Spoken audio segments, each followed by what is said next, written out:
Hello and welcome to the Film Ireland podcast, where we are delighted to be partnering with the Dublin International Film Festival. This runs from the 20th of February to the 2nd of March. In this episode, writer and filmmaker Mick Jordan sits down with festival director Grainne Humphries. So check out the lineup and get your tickets now on diff.ie. Grainne, thank you very much for coming in to talk to me today. You've been festival director of Diff since 2008, I believe. Yeah. But you've been a festival goer since long before that. You were right there at the start. Oh, way back. Yeah. I mean, I think what's really lovely is that I kind of see what I do nearly as a kind of like one of those romances. Do you know what I mean? That kind of started off in a particular place when I was young, and I was lucky enough to pal around with people like Ferdia McGanna and a bunch of the film critics who were working in the kind of early 80s, and I was still in school.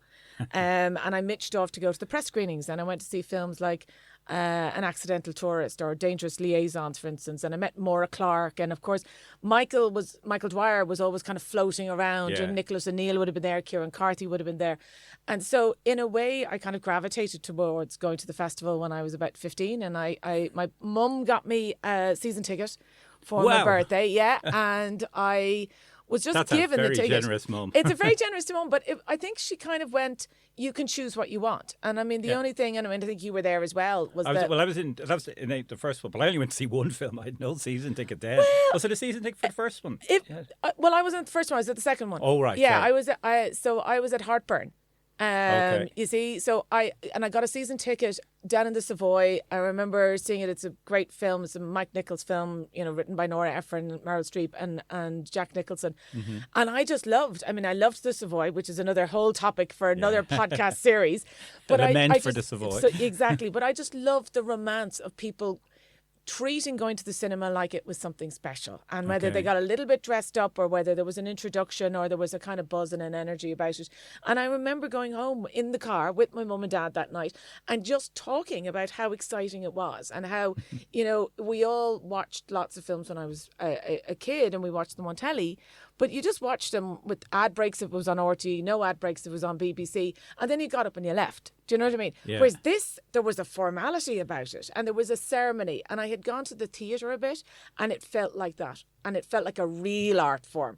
And when I went to the Dublin Film Festival, as it was known then, it felt like a real art form that just kept expanding and expanding. So you'd go to see films with subtitles. You'd go to see films with directors you didn't know. And often they were there. They were there. They'd suddenly pop up like magic out of the floor and be interviewed and tell you about how they made it. And it was really exciting because for so many years, as I said, I watched them on television or I saw them in my local cinema, and you just watched it and then you left. Yeah. Do you know what I mean? Well, it was on a rota. I'd agree. It was a case of I actually remember going to see a film in the screen. The Hit. Do you remember The Hit, the Stephen Frears film? Yeah. My son and friend, we walked in the 20 minutes before the film ended. So we were just, we'd stand at the back and wait. And we happened just to see, as we were walking to our seats, we saw the last 20 minutes of the film. And then we had to sit there and watch the whole thing again. So I gave it away. We would have said, if we just turned our back, because I don't want to give away the ending of the film, but the last 10 minutes are crucial. And it's the whole plot, and everything is building up to that. We said, well, we know all this going in. And that was the way, you just went in. But the screen is really important to me because, the great thing about the screen is you could go to see one film and hear three. That was one of the important things, right? Yeah. But the other thing about it was that the cues going into the screen were where you found out what you should go to next, where people were going, who was coming, who was not coming. Mm-hmm. And across the road was the Fleet. And that was the bar that everybody went to in and out after screenings. There was a not particularly nice toasted ham and cheese sandwich. There was an okay cup of tea. There was definitely stronger. Food, yeah. And people lived there. Do you know what I mean? Lived there for the duration of the festival. And there were many people who took weeks off just to go to the festival. And they had their passes. They had wonderful old multicoloured individual tickets. Yes. You'd stand and in I a still queue. have them. I have them in the scrap. For the very first one, I just put them in because it was the first time I got a season ticket, which is 88. Yeah. And they're getting all these multicoloured tickets, exactly as you said, because they're different colour per screen. Yeah. And I kept them in a scrapbook. I don't know where that scrapbook is. I wish I found out I brought it. But that was exactly that lovely Philip Gray and the whole box office staff who used to be there, and you'd go in, they'd give you the copy, and then you'd literally make notes really quickly, and then stand in the queue and then get them.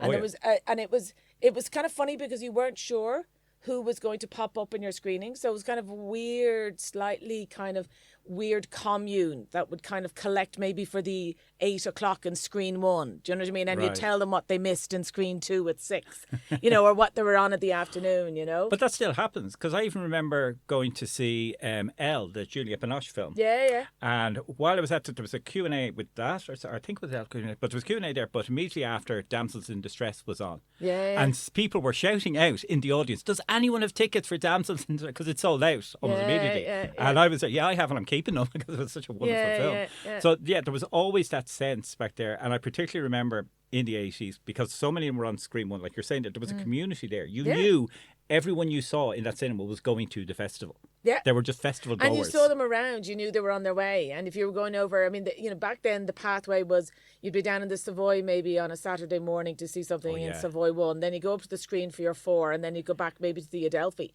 And so you'd be on, whether you would be popping in for fish and chips or you'd be grabbing somebody, you know, to for a pint or something. You would know everybody else was on the same thing. Oh, yeah. It's like doing the Camino. I've done the Camino, and that's the thing on the Camino. You'd say, Ben Camino to everyone because they're doing the same things you are, and it's the same thing at the festival. And like that, yeah, you're running from cinema. When it was the Adelphi, Savoy and Screen, you run from one to another. I'd often pick films on the basis, how much time have I got to get to the next screen and eat something on the way. Yeah, Bischoff's, I remember thinking was a good idea, but didn't end up being a good idea. But also, like, you're so right. What I loved is people from all over Ireland were coming together to actually see these films, and genuinely you would have a chat or a nod, you know, conversation with somebody about, did you see this, what you think, did you know about that, I hadn't seen this before, I took a chance on it. There's a fantastic Alan Rudolph film called Trouble in Mind that I saw. I think it was the 89 festival, and it was a Tuesday. It was a Tuesday afternoon, and I've met so many of the other people who were there. I even I was at the Burns Night celebration out in Ballsbridge last week, and I met someone. I was sitting beside someone, and then I said, oh, I'm from the film festival, and they said, our second date was in the Savoy at the film festival. Now, they couldn't remember what the film was, which of course obsessed me for most of the dinner. But that, you know, that was the point, that it had this operational kind of, like, if you like, kind of function as being both an arts festival, but it was also a social point. Very much so. For people who were coming in as dedicated cinephiles, or people who just wanted to go to a nice kind of premiere maybe on a Wednesday or a Thursday or something. And I love that. I love the kind of way in which you look at the occasionals. You know, the ones coming in with maybe 5 or 6, you know, and as opposed to the hardcore. On a good day, you could get to 40, 45 probably. I think 45 over the festival. Over the course of the festival, you'd actually get up to those numbers, which is really high. Oh yeah, I mean that used to be my goal. Often I would just I'd go and see a film just because I filled a slot. Like I said, that's only an hour long. That's an hour and a half, so I can fit 2 in if I go and see that. And often those are the ones that you find as discoveries. Well, that's it. That's what I loved about it, and it still is the same today. It's going to see films that you know nothing about. You're picking for.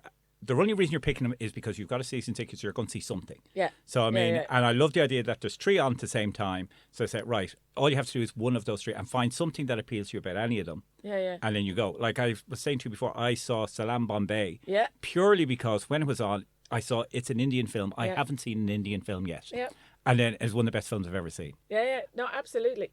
But I think you have to, there's a part of which is like immersive, that you have to get into a kind of a mode where you were going to see 3 or 4 films a day and you're stretching. I think Tilda Swinton calls it kind of the elastic of your curiosity, which I think is a great phrase, where you literally do go to see things that are not the ones that you'd normally see, but you're doing it because someone else likes it, or again, like you, it's at a particular time. Mm-hmm. And I love doing it because I kind of feel like when I'm at festivals that it's that mixture that actually gives you that kind of texture to your cinema experience. If I was watching the same genre, like Comic-Con doesn't hold anything for me because I find that kind of genre, tentpole mainstream cinema, fascinating. But I couldn't watch 4 days of it back to back. Yeah. But plunge me into an international festival where you have no genuinely idea what you could be seeing in 6 hours' time, or have that moment where you're going, this is the best thing I have ever seen. Well, that actually happened, but it happened to be with someone else. Was a friend of mine came along with a season ticket one year just for the experiment. Yeah. And he was wasn't seeing as many as not as diehard as I was, but we went to see Hard Boiled. Wow. And knew nothing at all about it again. And about halfway through, he just turned to me in stunned amazement. Did you know it was going to be this good? Like, it was just, and that's the sort of experience you get with things like that, discoveries. I always think about a film that we showed called The Tribe, or a film like The Raid, which we showed, and there was literally standing ovations in the screening. Film. Yeah, I've heard that. I remember going to see The Manchurian Candidate, the John Frankenheimer film. It was now this is the early diff, right? I saw and I that remember turning to my mum and going, "This is amazing. How come I've never heard of this film before?" And she was like, "Well, it's old, you know." and I think that's the other side to it. I think if you can create a situation where people after the festival are going out actively trying to catch up maybe with a national cinema or with a particular director or a particular genre, then it's kind of like job done. You know, that you're sending people out with a list to kind of go broader and dig deeper. And I think, you know, for me, seeing it on the big screen is a big part of it. You know, I mean, particularly I love seeing an old one, and, seeing a classic like that. But you know, you can go towards Criterion or Mubi, and you will fill in those spaces. You won't get that currently from our broadcast telly, and you won't get it from the platforms. But it is a really good thing, I think, where you suddenly, I mean, it's amazing how many people go to see, you know, a Tilda Swinton film and end up following a director they've never heard of before. And I think that's kind of something that I'd love to see a festival doing. Do you know what I mean? Being that kind of catalyst for somebody to go off and explore, because I think a lot of people say that it's very nice that you've curated this program, and we had 24% more films than we had last year. I mean, in terms of submissions. So there was huge amounts of content. And in some cases, the quality is definitely very good in certain places. But there's still only a certain amount of films that you can screen. Do you know what I mean? And that you can create a kind of pathway or a presentation that'll appeal to audiences. But you hope out of them, there's going to be 10 or 15 that people go, I know I would not have seen this if it hadn't come to diff. Well, that's it exactly. It's the combination of the two. Like, you see films you would not see anywhere else or never get a chance to, and then but at the same time you balance it out with seeing the mainstream ones just to give you a break from all the obscurities. I think we were talking about this, that there's a sense where you'll do a hard one in the morning, you might do a hard one at the 2:00, and then you might give yourself a little bit of a break at 4, go back to hardcore, and then at 8:00 you want to try and send yourself home. Yeah. You know, with something maybe, I remember seeing Witches of Eastwick, for instance, or Enemies: A Love Story would have been another film I would have seen at that kind of 8:00 slot, you know. And I think that's a balance. That's the kind of scheduling side to programming that I quite like, that you're kind of thinking, what would the journey of an audience be, you know? And it's really hard, because it's funny that you've mentioned that the morning slots with the Savoy, because I've such great memories of these amazing films. I mean, I know I've mentioned Tilda, but Orlando was there, the Sally Potter. There was A World Apart was another one that I remember that was really good. The incredible, completely mad film that Jodorowsky did. Santa Sangra. Santa Sangra. Do you know what I mean? Well, that was a horrific film to be seen at 10:30 in the morning. Wonderful. I absolutely loved it, but I was going, oh my God, what is this? But it's funny, I look at that and I kind of go, wow, what was Michael thinking? And then on the other hand, I know where he's coming from, because when the lights go down, you're not thinking about it being 10:30 in the morning or 11:00. And I do think now we've got a film that I've put on in the late slot, and I'm kind of thinking, oh, does this really work? Do people expect a kind of, you know, horror? Whereas I don't know necessarily. I mean, there's a tradition of some horrors doing very well in diff, but I don't know if we're, you know, out and out horror festival. But it is interesting to look at how cultures and appetites and tastes have changed. And what are the kinds of films that people would go to? Because I often think about that, about the films that we went to, nearly because that's what was on at 10:30 in the Savoy on the first Saturday. And we'd all be sitting there going, what exactly are we going to see? Whereas it feels like people, do they do more due diligence? Do they do more research before they make decisions? Or do they go in blindly, like a bit like we did? Well, I mean, I think certainly you've highlighted there 3 very contrasting films. Like Orlando... Worlds Apart is a World Apart. Yeah, it was the Barbara Hershey set in South Africa. And there was that was Chris Menges. Chris Menges. Yeah, it was one of them anyway. They worked together a lot. But Santa Sangra then is just so out there in comparison. Insane. Like, I mean, it's a very violent, horrific film, but wonderful entertainment. But they all, well, at least for people like us, it was. It was. But I think I think everyone enjoyed it at the time, and certainly with Orlando, I remember the reaction to that was huge. Like, people. Oh no, it was a standing ovation, and they were both there, and they came down. But you sometimes you wonder whether or not some of the things happen. I mean, we'll talk about the surprise in a minute, but like you're often conscious that it's like, oh, it's a film that came in and it just needed a slot and that was the only slot. Do you know what I mean? And you know, all your bespoke tailoring and programming is actually thrown up in the air because you just throw it into the film where you had a gap. Do you know what I mean? Or whether or not he was thinking in a particular way, you know. I mean, I know when, you know, he used to love the surprise as a slot because I think he loved the idea of what he could do with it. Yeah, do you know could what I show mean? anything there because people were paying. Exactly. They were going. They were there all the already. time. Yeah. And he was so mischievous about it as well, you know. Well, but it's basically like, as I said, those slots were there was nothing else on in competition with them a lot of the time. No. And even the late night ones as well, because I remember seeing My Own Private Idaho in the Adelphi. That was an end of night film. And again, knew nothing whatsoever about it, knew nothing about Gus Van Sant. And suddenly discover all this. They go, wow. Like, what about were you there for Natural Born Killers? No, but it had been banned at that stage. I didn't know. No, because it was in the film festival on a late night in the Adelphi, and then it was only when it went on release that it actually got into trouble. Was it? Yeah. Because it had been screened, if you like, in the film festival under the club status, which obviously diff then exists. Well, there was a lot Did you see Misery? I didn't see Misery in the festival. Misery was another one where literally that swinging when she takes off his ankles. Oh my God! I remember the entire of the Adelphi just went, oh! Well, again, that's it, because it would have been packed. This is the great thing about the festival. You're seeing it with a large audience rather than half full cinema or whatever. You're not getting the same reaction.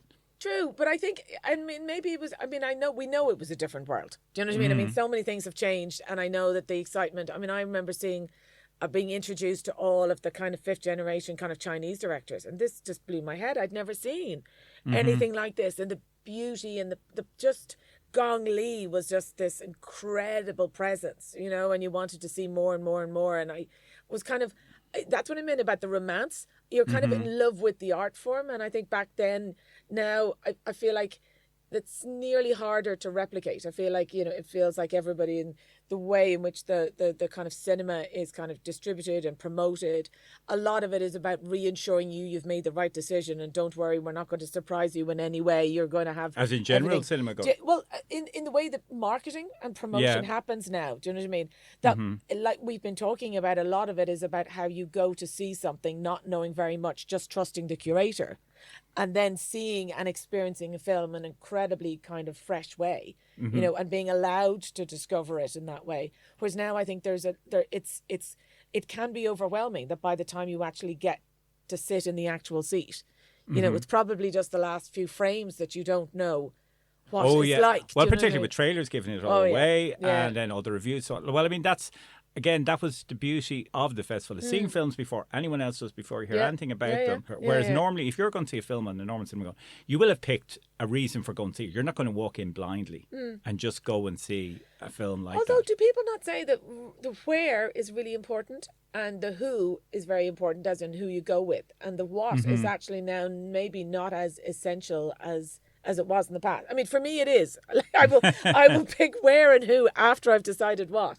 Right. But I think it is interesting. Do you know what I mean? And a lot of people, for instance, if they feel like it's not going to be comfortable, or it's not going to be, or it's going to be too expensive, they will wait until it's on a platform, which presumably means that they can control the brightness or the sound or the ease with which they can watch it, you know? And pause it. Well, that I find, because I think there's definitely films I would not have watched the whole way through if anyone had allowed me close to a remote control, you know? And there's a Russian film called the what's it called? The Internecine Project, I think it's but the film arrived and it had no subtitles. I think I told you the story, and maybe you were there. It was in Screen 2, and it arrived in, and when the poor member of staff came out and explained that there was no subtitles, everybody left except 12 of us. And we said this was, you know, a huge shock. It was a big controversial film in Russia. We thought we'd stay. And then it turned out to be one of the kind of new wave of Russian cinema. So it was quite out there. There was quite a lot of violence and sex and kind of orgies and bathtubs and stuff.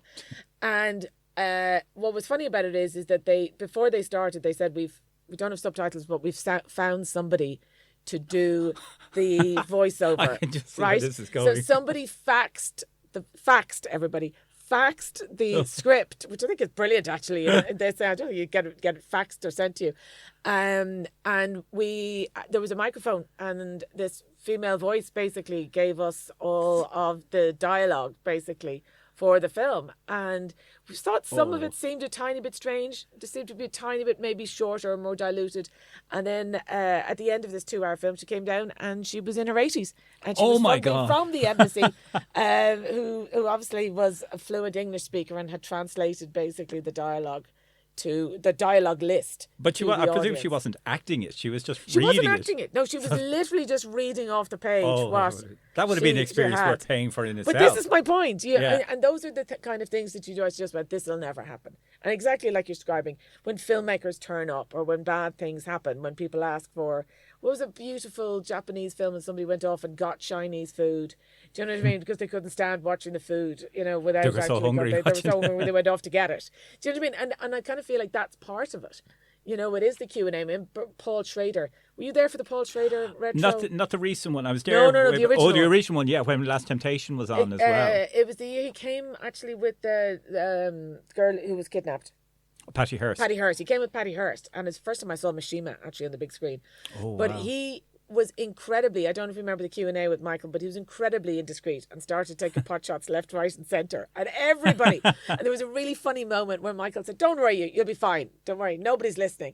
And you see, back then, everybody who was listening was in the room.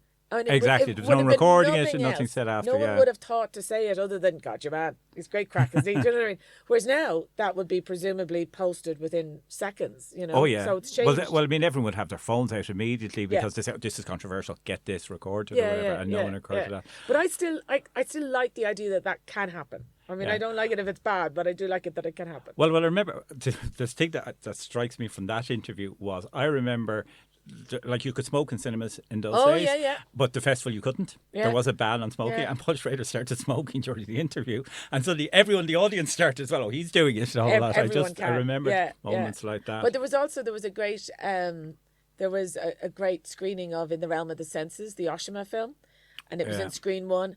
And if people know the film, it's a really beautiful film about a kind of forbidden love that gets very, very dramatic and quite extreme near the end.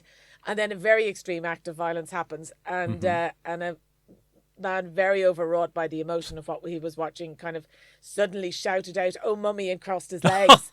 And the whole cinema just disintegrated into hysterics. Do you know what I mean? And there's 2 hours of watching this building kind of moment. Oh, the tension of the film. And at the same time, I can't even think about that film without actually thinking about this random Irish guy who was sitting there going, oh my God, this is too much, Well, it'll certainly be on my mind if I watch it again. But just a lovely atmosphere. And I kind of feel like it's still nice. We did a silent film years ago, and I'm trying to remember who it was. Might have been Neil Brand, but he taught everybody a song that they had to sing at a particular point in the silent film. And so everybody had to kind of it was like a hum that kind of went up 4 or 5 bars.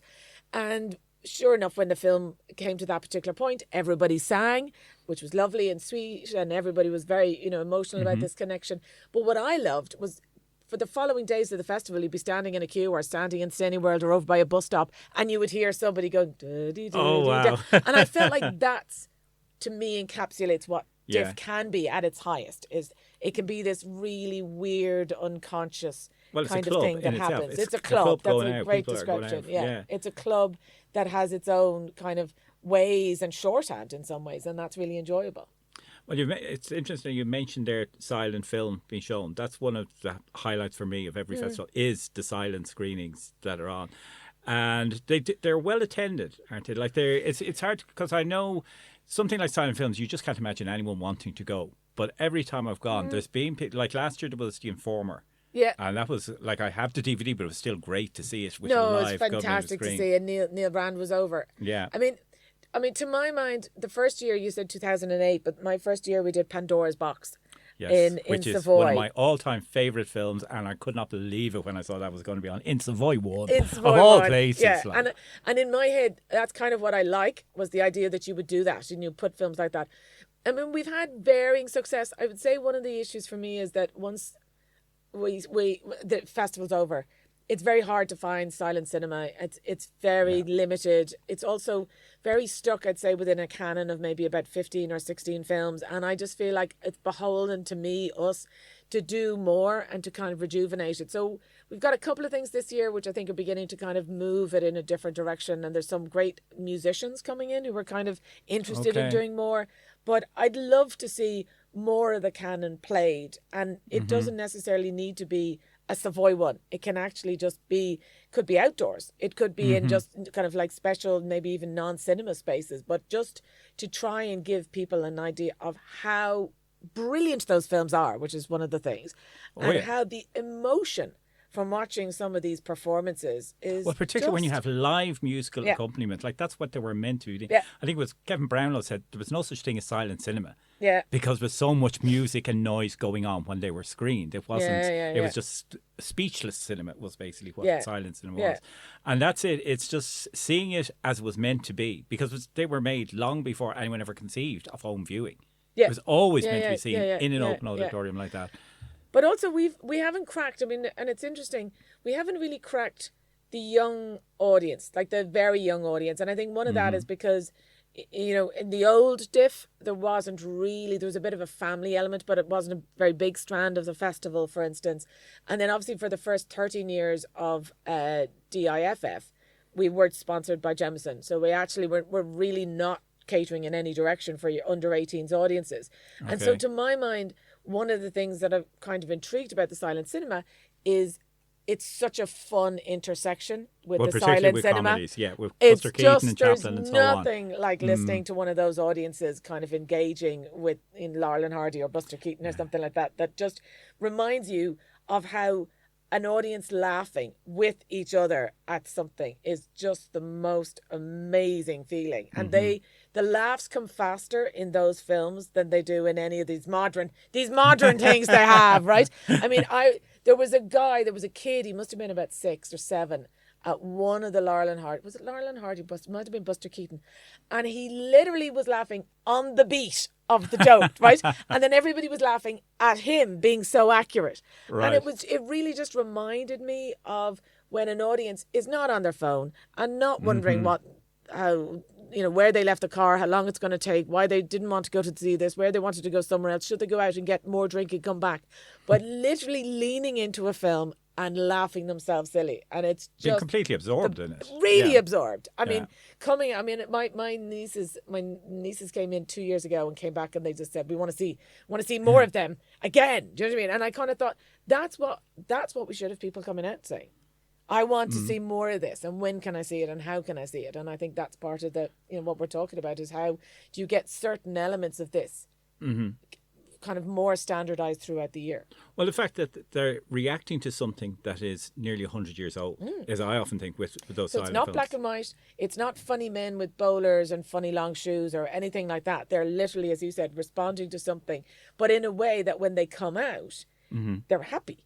And laughing and engaging with each other about what they've just seen, and I kind of thought that's kind of fab, Oh, yeah. Well, I mean, you mentioned the Laurel and Hardy. I was at the Laurel and Hardy screen with Neil Brad, and it was the short where they're up in the building. And it's just, and people must have known while they were watching it now, the modern audience, that's filmed real. There's no CGI or anything. They are really risking their lives, which makes it all the more hysterically funny.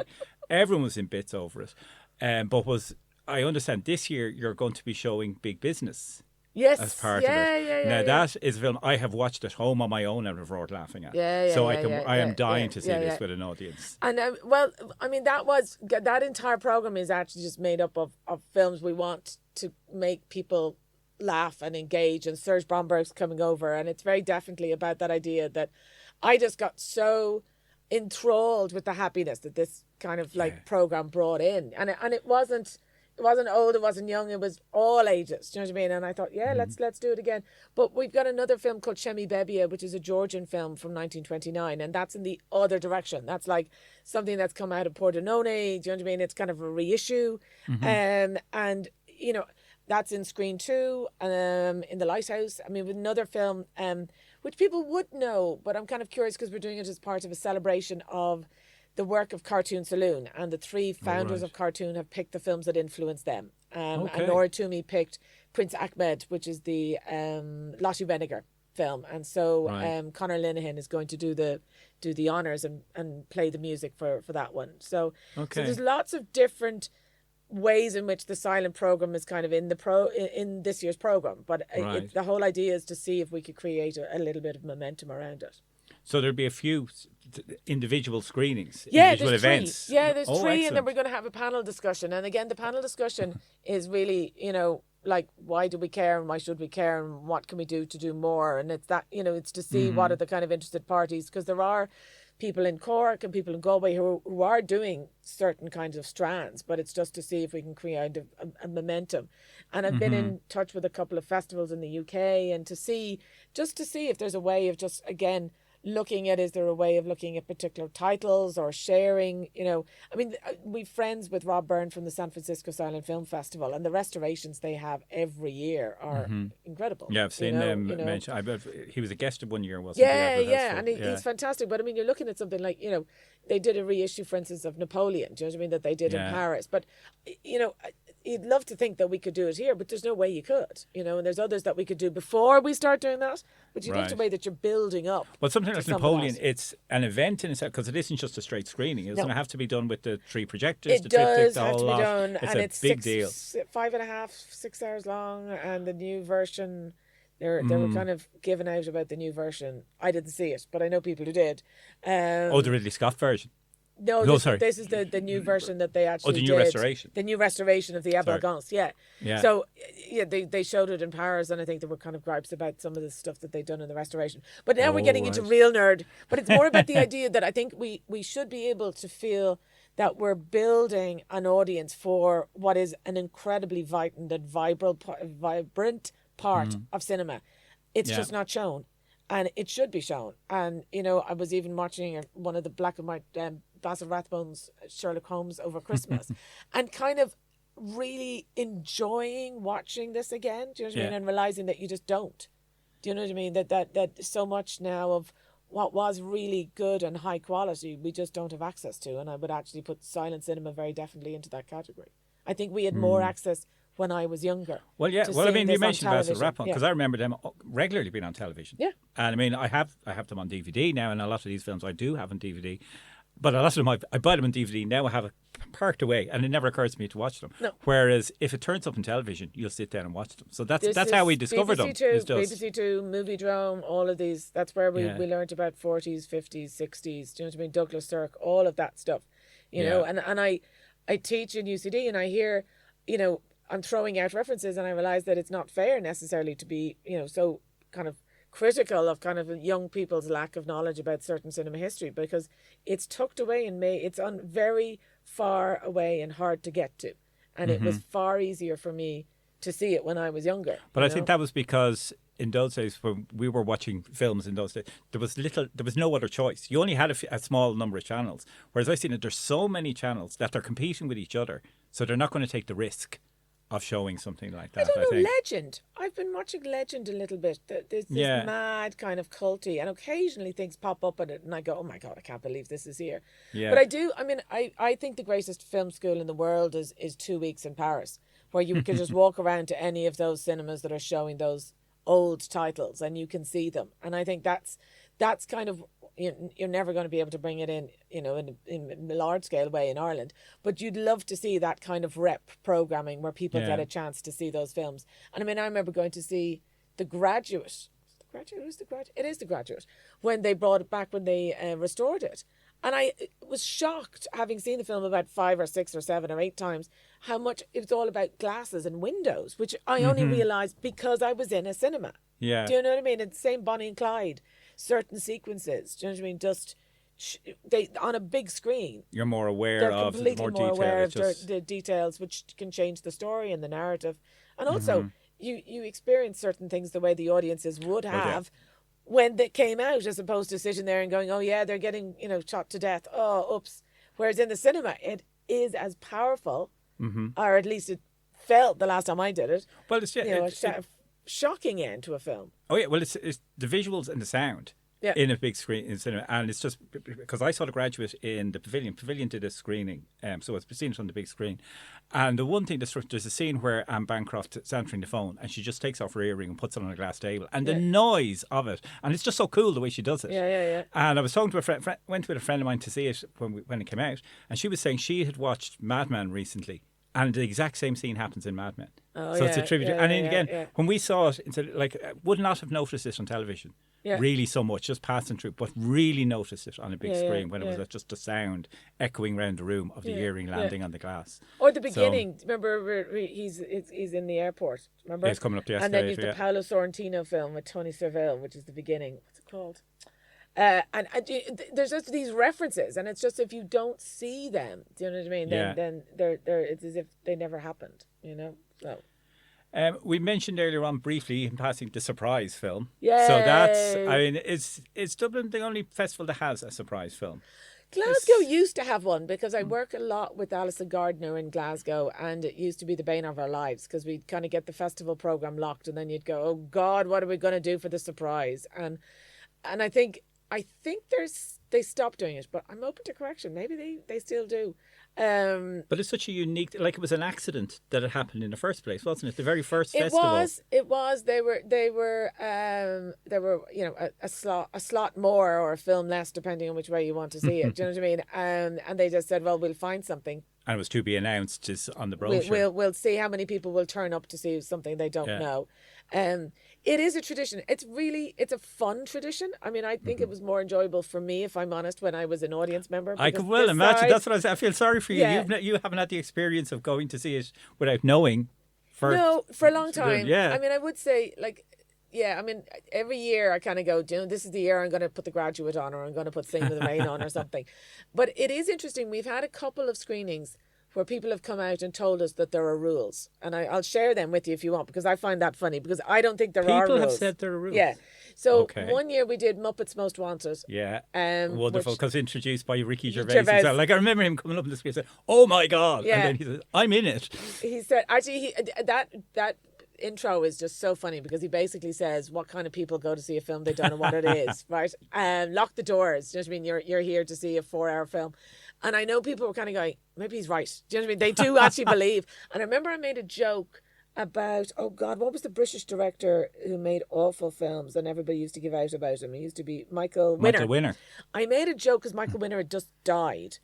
And I said something like, thank you all for coming to the surprise film, and we're delighted to offer this tribute to Michael Winner, right? As a joke, right? Thinking that the audience that go to the surprise are really smart. They're kind of cinephile. They're kind of elevated group of kind of the diff audience, right? Mm-hmm. And somebody came out afterwards and they went, I thought you were going to show a Michael Winner film. And I was thinking, why would you show a Michael Winner film? But anyway. They were disappointed. Okay. But the Ricky Gervais, when people came out and I said, it's a kid's film, Grainne. Why are you showing a kid's film? And I kind of went, but it's much more than first of all, the Muppets are more than that. But I went, well, actually, Stanley Tucci, who'd been at the festival, was in it. Saoirse Ronan, actually, you went to see it. Everyone was in it, right? I still think the songs are good. But they said, it's a kids' film. And then the next one, which was probably, I still think, one of the best surprises, was the year when 140 people thought we were going to show Beauty and the Beast. Oh, and it turned out to be Get Out. And 2 people came out and said, Grainne, it's a horror film. You know you can't show horror films in the surprise slot. And again, I was kind of going, where is this guidebook that everybody has that I don't have? Because if you have that rule, then you have so many others. Because you say you can't show horror because you might frighten people, is probably what they're saying. I think that's what they were saying. Yeah. I mean, the argument is Get Out horror. Yes, it is, probably. Yeah. You know, if you were going to land on a genre. I still think that film... I'm so jealous of anyone who saw that film in that screening, because I think that's a great way to see that film. Oh, absolutely. You know, it moves, it changes. It's like a chameleon. It nearly, kind of goes through different phases, and you genuinely don't know.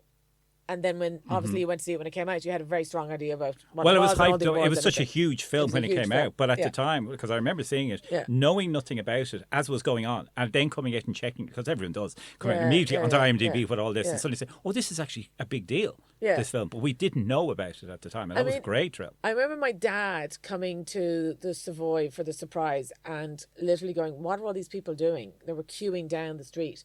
And I said, they're going to a surprise. And he goes, well, why don't you make them all surprises? And I was thinking, oh, that's quite a funny idea, but I don't know if I could. But it is interesting about the surprise that, for instance, there is a pressure for it to be new, and there is a pressure for it to have a certain kind of energy about it or have a certain kind of currency about it. So I think there's definitely a sense that, you know, you can't go old. I think I've watched it so many times that audiences over the years have probably become more and more restless to knowing what and who it is earlier and earlier. So remember we showed a film called This Must Be the Place. It's a Paolo Sorrentino film. Yeah. And it didn't say Sean Penn until about 6 minutes in. And I remember I thought the audience were just going to storm it, going, what on earth? It seems to be an Italian co-production. Do you know what I mean? But who's in it?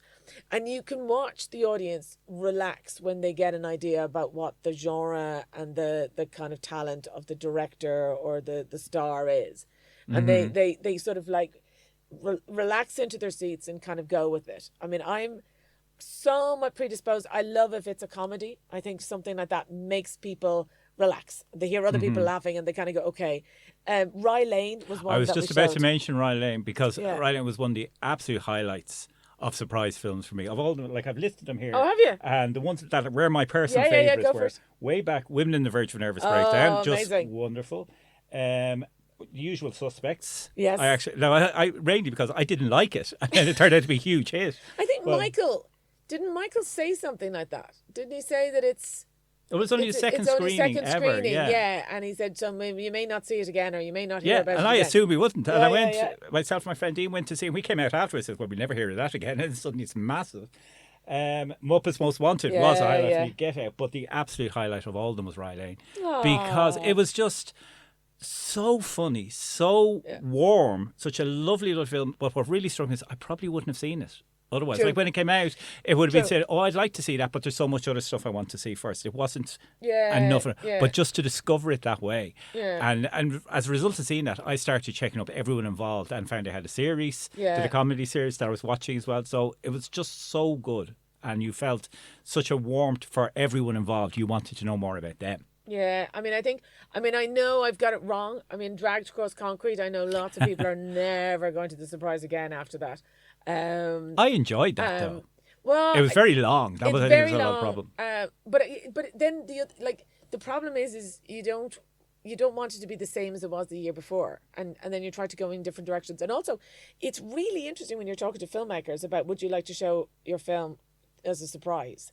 And some people do because they really like the idea that you'll get this really fresh response from the audience. And then other people are like, no, do you know what I mean? If I'm going to be in a festival, I should be bells and whistles. I should have red carpet. I should have everything.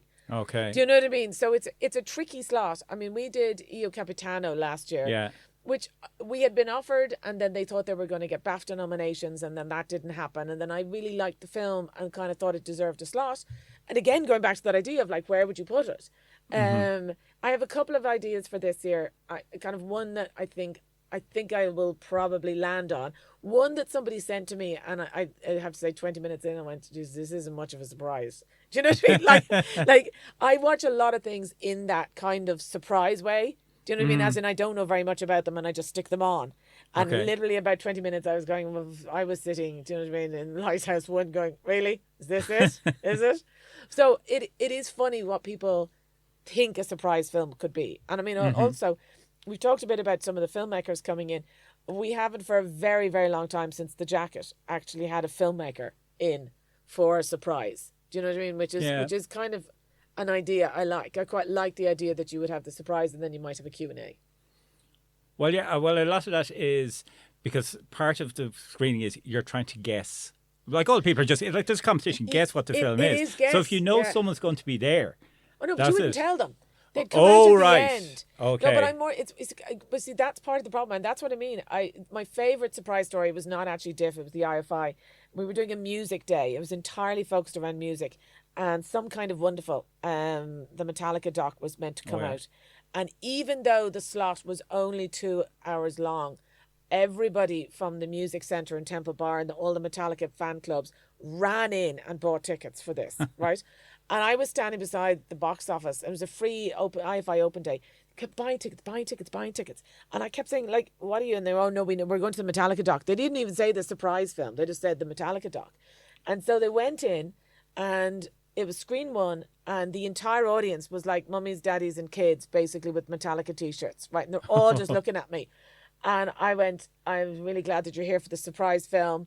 I'm really sure that I'm not sure this is exactly what you came for, but I really hope you enjoy it. And it's a surprise film for this year's Open Day, IFI Open Day on Music.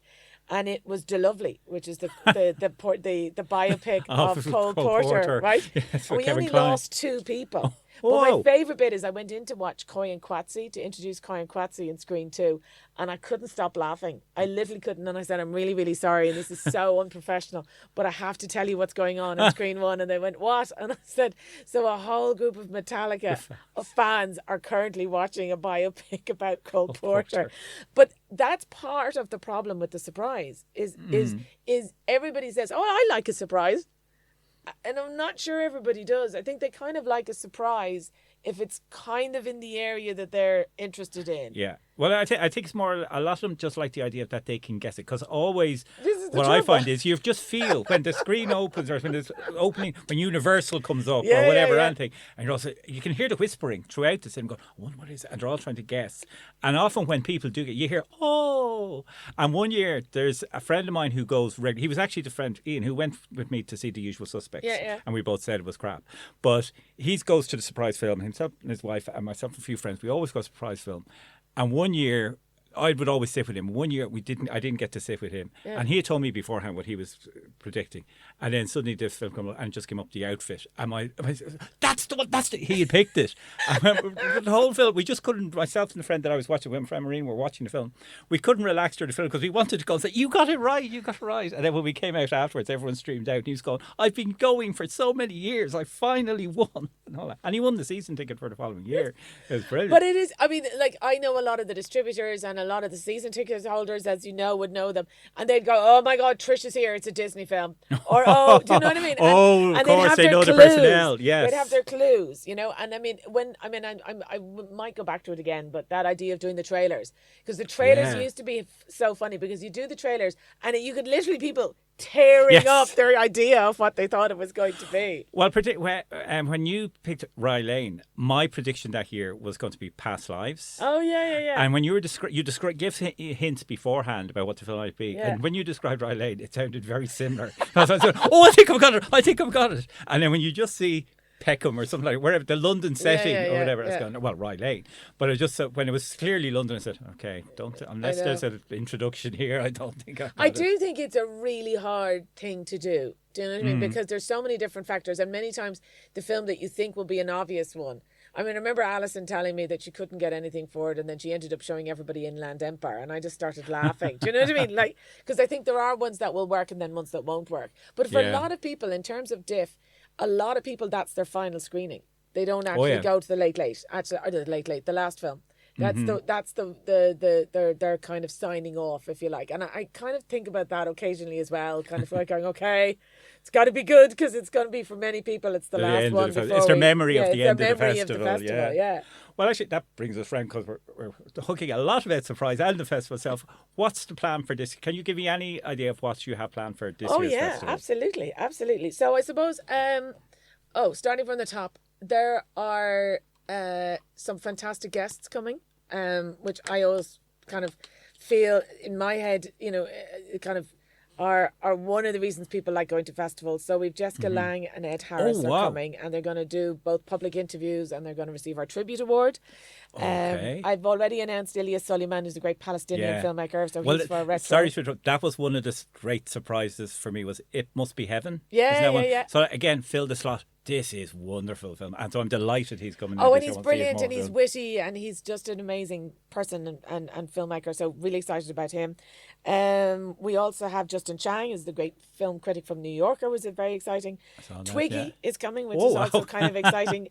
She's made a documentary about her life, which is great fun, great energy. So she's coming as well. Excellent. Fiona Shaw is coming with Park Avenue. Very good. Our opening night is The Return, which is Umberto Pasolini's film about Odysseus returning to Penelope, and we're delighted that Ray Fiennes will be here. He has been to the festival, I think, about 3 times before. I'm delighted to have him back. Lots and lots of Irish films. We've got to focus on Moroccan cinema. brilliant documentaries, fantastic documentary. Well, I know you're a big fan of documentaries I yourself do, anyway. Yeah, so there's some really great ones. There's a brilliant one on Leni Riefenstahl, and we've got another one called 8 Postcards, which is basically Rada Jud's film, which is a compilation of Romanian ads, basically the whole way from kind of mid-30s up to the present day, but basically charting the history of Romania, which is fantastic. That would be interesting. It's a festival I'm really proud of because we've got lots of people who I think are going to be there's more world premieres than we've had before. So Ben Foster is coming with a film called Sharp Corner, which is a kind of thriller. Maldoror was a brilliant Belgian film by Fabrice de Valls, for instance, a Belgian director. We have Albert Serra, people might know him. He's a Spanish director. He's here with Afternoons of Solitude, which won in San Sebastian. The World Cinema, we've a new competition, which I think is well overdue, to be honest, from a diff perspective, but has really great new titles. And then a really great raft of new Irish titles. Some of the favourites, for instance, we have The Surfer, Lorcan Finnegan's great film. Nicolas Cage and Julian McMahon, and a kind of standoff of a kind of yuppie in peril kind of meets, sort of surfer guys, a surfer gang in kind of rural Australia. We've Ready or Not, which is Claire Frances Byrne's debut feature. Spilt Milk, which was in London and Tallinn. We have Fran the Man, which is a new film from Stephen Bradley. We have The Testimony, which is a new documentary about the Magdalene laundries, but talking about the fight as it continues up to the UN. We have wonderful Beat the Lotto, which is Ross Whitaker's new film about the Lotto Syndicate. Do you remember the Lotto Syndicate? I do, yeah. Who tried to buy every ticket possible. And that's excluding a silent cinema programme, a tribute to the Gilmore Girls, and about 11 programmes of shorts. Well, even just listen to that. Right, I'm taking the box I said. Even just that Lotto Syndicate one, that's just the ideal. Take a break from the heavy duty ones in between. I'd say go and see that. That's light entertainment as well. There's 2 Hong Kong films that are really, really strong. There's a great Avalon debut feature called Pierce. There's a great Austrian film called Peacock. There is a fantastically funny, the late night film I was telling you about earlier, a Norwegian animation kind of sex comedy called Spermageddon. And it makes me laugh because I think, again, going back to this idea about making people laugh, but a lot of the films that we get are very long, very serious, incredibly depressing, and seem to think that that's the way that is the only way to fill a screen. Do you know what I mean? Or to use the screen effectively. And I just think that it's up to us and beholden to find different genres to bring to Irish audiences. Right. And there's a great film that we have, a French film called The Marching Band. But The Marching Band, which made me cry, which is basically a very simple story about, 2 brothers kind of finding each other and then potentially losing each other, and obviously the power of music, she says without cynicism. But I cried, and then I kind of thought, oh, well, I'd love to show it, and we need these kind of films, and we showed it, and it outdid Wicked in France on its opening weekend. And you kind of go, yes! Do you know what I mean? Other people want to see these kinds of films. Do you know what I mean? That it's not necessarily that, that there's nothing wrong with a good cry. There's nothing wrong with a film that connects you, even though, as I said, based purely on the amount of films that we watched, people genuinely kind of think, the more depressing, sad and long it is, the better. And as I said, if another person comes up and goes, could you find us something short and funny? So this year we have tried to find some short and funny. Well, you usually, as I said, you usually do. It's always for me. You have to dig for them a bit. Well, I do. Well, that's what I do with the whole thing of the season ticket is if I know I'm going to see something that's heavy going, I'll find something, even just mainstream. Just anything mainstream. Big stars in it, fine, that'll do. That's the way I look at it. I could talk for hours on this, so we'll stop recording now and we'll talk for hours on this. Okay. Thank you very much for coming very in. Welcome, very welcome. I'm really looking forward to this year's festival again, Brilliant. as always. Thanks a million. Okay, thank you. So this podcast was recorded live in Dublin Business School, thanks to their School of Film and Creative Media. Check out the Dublin International Film Festival lineup and get your tickets now at diff.ie.